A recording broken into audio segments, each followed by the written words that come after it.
So ಫಸ್ಟೇ ನನಗೆ dialogue writing ಒಂದು ಫ್ರೇಮ್ ಹಾಕ್ಕೊಟ್ಟಿದ್ರು. ಆಮೇಲೆ ನಾನು ಡೈರೆಕ್ಟರ್ ಜೊತೆ ಭೇಟಿಯಾಗಿ ಬರೆದಿದ್ದಂಥದ್ದು.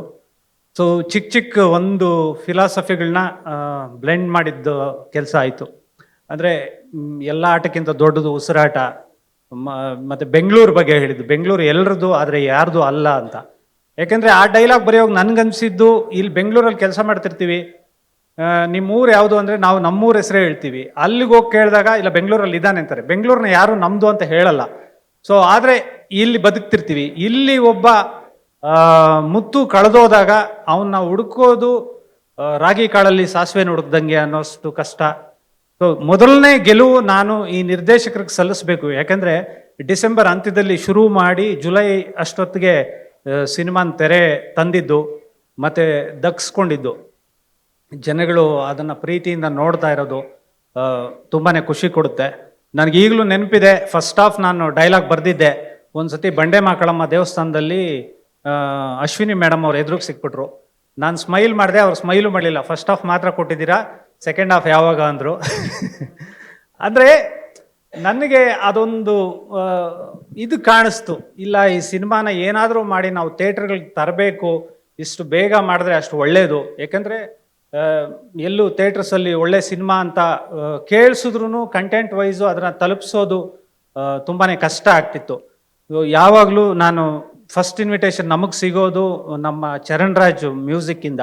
ಏಕೆಂದರೆ ಟಗರು ಆಗಿರಲಿ, ಸಲಗ ಆಗಿರಲಿ, ಭೀಮಾ ಆಗಿರಲಿ, ಅವ್ರು ಫಸ್ಟ್ ಇನ್ವಿಟೇಷನ್ ಕೊಟ್ಬಿಡ್ತಾರೆ. ಸೊ ಈ ಸಿನಿಮಾ ಕೂಡ ಫಸ್ಟ್ ಇನ್ವಿಟೇಷನ್ನು ಚರಣ್ ರಾಜ್ ಅವ್ರು ಕೊಟ್ಟರು. ಡೈರೆಕ್ಟ್ರ್ ಅವ್ರ ಹತ್ರ ಹೆಂಗೆ ಕೆಲಸ ತೊಗೊಂಡ್ರೋ ಗೊತ್ತಿಲ್ಲ, ಬಟ್ ತುಂಬಾ ಚೆನ್ನಾಗಾಯಿತು.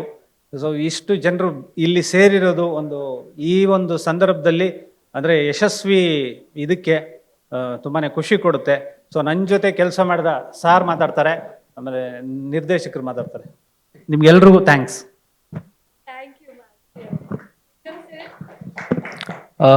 ಎಲ್ರಿಗೂ ನಮಸ್ತೆ. ಇದು ಕತೆ, ಚಿತ್ರಕಥೆ, ಸಂಭಾಷಣೆ ಎಲ್ಲ ಬರೆದಾಗ ರೋಹಿತ್ ಅವ್ರ ಜೊತೆಗೆ ಒಂದು ನಂಬಿಕೆ ಇತ್ತು, ರೀಡಿಂಗ್ ಎಲ್ಲ ಕೊಟ್ರ ಮೇಲೆ. ಅದಾದ್ರ ಮೇಲೆ ಸಿನಿಮಾ ಆದ್ರ ಮೇಲೆ ಒಂದು ಶೋ ಆಯಿತು.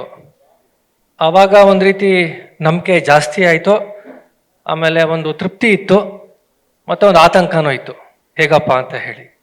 ಇವತ್ತಿನ ದಿವಸ ಆತಂಕ ದೂರ ಆಗಿದೆ, ಒಂದು ನಿರಾಳತೆ ಮೂಡಿದೆ.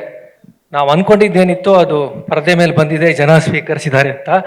ಮತ್ತೆ ಬಹಳ ಮುಖ್ಯವಾಗಿ ನನಗೆ ಈ ಸಿನಿಮಾದಲ್ಲಿ ನಮ್ಮ ಕ್ಯಾರೆಕ್ಟರ್ ಮುತ್ತು, ಅದರ ಆ ಗ್ರಾಫ್ ಇದೆಯಲ್ಲ, ಮತ್ತು ಅದರ ಡೌನ್ಫಾಲ್, ಎಸ್ಪೆಷಲಿ ಸಂಪದ ಅವ್ರ ಜೊತೆ ಒಂದು ಸೀನ್ ಇದೆ ಸೆಕೆಂಡ್ ಹಾಫಲ್ಲಿ. ಬಹುಶಃ ಯಾವ ನಟರು ಬಹಳ ಸುಲಭವಾಗಿ ಒಪ್ಕೊಳ್ಳೋದಿಲ್ಲ ಆ ದೃಶ್ಯನ, ಆ ಸನ್ನಿವೇಶನ. ಹೊಸಬ್ರು ಇರ್ಬೋದು, ಸ್ಟಾರ್ ಇರ್ಬೋದು, ಆದರೆ ಈ ಕತೆ ಮೇಲೆ, ಈ ಪಾತ್ರದ ಮೇಲೆ ನಂಬಿಕೆ ಇಟ್ಟು ಇದನ್ನು ಒಪ್ಕೊಂಡು ಸಹಕರಿಸಿದ ಮೊದಲನೇದಾಗಿ ಯುವ ಅವರಿಗೆ, ಮತ್ತು ರಾಘಣ್ಣ ಅವರಿಗೆ, ಅಶ್ವಿನಿ ಮ್ಯಾಮ್ಗೆ. ಯಾಕಂದರೆ ಇದು ಆ ಸನ್ನಿವೇಶನ ನೀವು ಈಸಿಯಾಗಿ ಡಿಸ್ಮಿಸ್ ಮಾಡಿಬಿಡ್ಬೋದು, ಇದು ಬೇಡ, ನಮ್ಮ ಹೀರೋಗೆ ಸೂಟ್ ಆಗಲ್ಲ ಅಂತ. ಆದರೆ ಆ ಕತೆಗೆ, ಆ ಪಾತ್ರಕ್ಕೆ ಬೇಕು ಅಂತ ಹೇಳಿ ಅವರು ಕೂಡ ಅಷ್ಟೇ ಕನ್ವಿಕ್ಷನಿಂದ ಒಪ್ಕೊಂಡು ಇದನ್ನು ಇಟ್ಕೊಂಡಿದ್ದೀರಾ. ನೀವು ನನ್ನನ್ನು ಕೇಳಿದರೆ ಅಂದರೆ ಈ ಸಿನಿಮಾದಲ್ಲಿ ಎಲ್ಲದನ್ನೂ ತೆಗೆದುಹಾಕ್ಬಿಡ್ತೀನಪ್ಪ, ಒಂದು ಅಂಶ ಇಟ್ಕೊ ಅಂತ ಕೇಳಿದರೆ ಆ ಒಂದು ಅಂಶನ ನಾನು ಇಟ್ಕೊಂಡು ಇಡೀ ಸಿನಿಮಾನ ಬೇಕಿದ್ರೆ ಮತ್ತೆ ರಿರೈಟ್ ಮಾಡ್ತೀನಿ ಅಂಥ ಒಂದು ಬಹಳ ಮುಖ್ಯವಾದ ಅಂಶ ನನಗೆ. ಅದನ್ನು ಒಪ್ಕೊಂಡು KRG ಅವರು, ಕಾರ್ತಿಕ್ ಗೌಡ ಅವರು, ಎಸ್ಪೆಷಲಿ ಜಯಣ್ಣ ಅವರು, ಯಾಕಂದರೆ ಅವರಿಗೆ ಒಂದು ಕನ್ವೆನ್ಷನಲ್ ಮೆಥಡ್ ಇರುತ್ತೆ, ಒಂದು ಕನ್ವೆನ್ಷನಲ್ ಥಾಟ್ಸ್ ಇರುತ್ತೆ. ಅದೆಲ್ಲ ಇದ್ದಾಗಿಯೂ ಕೂಡ ಈ ಥರದೊಂದು ಹೊಸ ಪ್ರಯತ್ನಕ್ಕೆ ನೀವೆಲ್ಲ ಸಹಕರಿಸಿದ್ದೀರಾ. ಎಲ್ಲರಿಗೂ ಕೂಡ ತುಂಬ ಥ್ಯಾಂಕ್ಸ್ ಮೊದಲನೇದಾಗಿ. ಆಮೇಲೆ ಈ ಪ್ರೊಡಕ್ಷನ್ ಹೌಸ್ ಬಗ್ಗೆ ಮಾತಾಡಬೇಕು. ಜಯಣ್ಣ ಮತ್ತು ಬೋಗಣ್ಣ ಸರ್, ನಾನು ಜಯಣ್ಣ ಅವ್ರನ್ನ ಮಾತಾಡಿಸ್ತೀವಿ. ಫಸ್ಟ್ ನಿಮ್ಮ ಬಗ್ಗೆ ಹೇಳ್ಬಿಡ್ತೀನಿ ಅಣ್ಣ, ಅವ್ರು ತುಂಬ ಎಮೋಷ್ನಲ್, ಅದೇನೂ ಗೊತ್ತಿಲ್ಲ. ನಾನು ಯೋಗಿ ಮಾತಾಡಿಕೊಂಡು ಆ ಕರೋನಾ ಟೈಮಲ್ಲಿ ಥಿಯೇಟರ್ಸ್ಗೆ ಸ್ವಲ್ಪ ಇದಾಗಿದೆ ಅಂದ್ಬಿಟ್ಟು ನಾವೊಂದು ಸಣ್ಣ ವಿಡಿಯೋ ಮಾಡಿದ್ವಿ. ಅಂದರೆ ಥಿಯೇಟ್ರ್ಗಳು ತಿರ್ಗಾ ಓಪನ್ ಆಯಿತು ಅಂದ್ಬಿಟ್ಟು ಕಸ ಬಡ್ದು ಜನ ಎಲ್ಲ ಬರ್ತಾರೆ ಅಂತ. ಅದನ್ನು ನಾನು ಎಕ್ಸ್ಪ್ಲೈನ್ ಮಾಡ್ತಿದ್ದೆ ಫೋನಲ್ಲಿ. ಆ ಕಡೆಯಿಂದ ಜಯಣ್ಣ ಕಣ್ಣಲ್ಲಿ ಅಂದರೆ ನೀರು ತುಂಬಿಕೊಂಡಿದ್ರು. ಅಂದರೆ ಚಿತ್ರಮಂದಿರಗಳ ಜೊತೆನೇ ಒಡನಾಟ ಆರಂಭಿಸ್ಕೊಂಡು ಅದು ನಿಜಕ್ಕೂ ತುಂಬ ಎಮೋಷನಲ್ ಸೀನು ಜಯಣ್ಣ ಅವ್ರದ್ದು. ಅವ್ರ ಜೊತೆ ಮತ್ತೆ ಇವತ್ತಿಗೂ ಒಂದು ಬ್ಯಾನರ್, ಅವರು ಇನ್ನೊಂದು ಪಿಕ್ಚರ್ ಮಾಡ್ತಾವ್ರಂತೆ, ಬ್ಯಾನರಿಂದನೇ ಇನ್ನೊಂದು ಅಷ್ಟು ಜನ ಹೋಗ್ತಾರೆ. ಆದರೆ ಇದು ಒಳ್ಳೆ ನಾಂದಿ. ಒಂದು 3 ಬ್ಯಾನರ್ಗಳು ವಜ್ರೇಶ್ವರಿ ಕಂಬೈನ್ಸ್, ಅಂದರೆ ನಮ್ಮ PRK ಅಪ್ಪು ಸಾರ್ದು, ಅಶ್ವಿನಿ ಮೇಡಮ್ ಲೀಡ್ ಮಾಡ್ತಿರೋದು, ಆಮೇಲೆ ಕಾರ್ತಿಕ್ ಗೌಡ ಮತ್ತು ಯೋಗಿ ಜಿ ರಾಜು, ಜಯಣ್ಣ ಬೋಗಣ್ಣ ಅವ್ರು ಸೇರಿರೋದು. ಇದು ಕನ್ನಡ ಚಿತ್ರರಂಗಕ್ಕೆ ಅದು ಮೊದಲನೇ ಚಿತ್ರನೇ ಈ ಮಟ್ಟಕ್ಕೆ ಯಶಸ್ಸು. ಅಂದರೆ ತುಂಬ ಯಶಸ್ಸುಗಳು ನೋಡಿದ್ದಾರೆ, 3 ಬ್ಯಾನರು ಇನ್ನಿಲ್ದಂಥ ಯಶಸ್ಸುಗಳು ನೋಡಿದ್ದಾರೆ. ಆದರೆ ಈ ಪರಿಸ್ಥಿತಿಗೆ ಈ ಒಂದು ಗೆಲುವು ತುಂಬ ಅನಿರೀಕ್ಷಿತ, ಬೇಕಿತ್ತು, ನಿರೀಕ್ಷೆ ಇತ್ತು, ಅದನ್ನು ತಲುಪಿದ್ದೀವಿ. ಸೊ ಫಸ್ಟ್ ಥ್ಯಾಂಕ್ಸ್ ನಾನು ನಮ್ಮ ನಿರ್ದೇಶಕರು ಕೊಡಬೇಕು.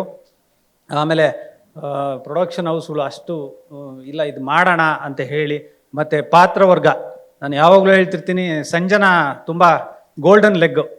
ಅವರು ಫಸ್ಟ್ ಪಿಕ್ಚರ್ ಚೆನ್ನಾಗಿ ಮಾಡಿದ್ರು, ಆಮೇಲೆ ಸಲಗಾಲಿ ಚೆನ್ನಾಗಾಯಿತು, ಈಗ ಇದು, ಮತ್ತು ಸಂಪದ ಅವರು ನಟಿಸಿರೋಂಥ ರೀತಿ, ಮತ್ತು ಎಲ್ಲ ಪಾತ್ರಗಳನ್ನು ತುಂಬ ಚೆನ್ನಾಗಿ ನಟಿಸಿದ್ದಾರೆ. ಮತ್ತು ನಿಮ್ಮೆಲ್ಲರ ಸಪೋರ್ಟ್ ತುಂಬ ಚೆನ್ನಾಗಿದೆ. ಈ ಒಂದು ಸಿನಿಮಾಗೆ ಎಲ್ಲರೂ, ಅಂದರೆ ಈ ಒಂದು ಪರಿಸ್ಥಿತಿಗೆ ಒಂದು ಸಿನಿಮಾ ಬೇಕು ಅಂತ ಎಲ್ಲರೂ ಸಪೋರ್ಟ್ ಮಾಡಿರೋ ರೀತಿ, ಮತ್ತು ವಜ್ರೇಶ್ವರಿ ಕಂಬೈನ್ಸ್ 50 ವರ್ಷ ತುಂಬಿರೋ ಈ ಒಂದು ಇದರಲ್ಲಿ ಒಂದು ಒಳ್ಳೆ ಸಿನಿಮಾದ ಮೂಲಕ ಅದು ಮತ್ತೆ ಗರಿಗೆದರಿದೆ ಅಂತಲೇ ಹೇಳ್ಬೋದು. ತುಂಬ ಥ್ಯಾಂಕ್ಸ್ ಎಲ್ರಿಗೂ.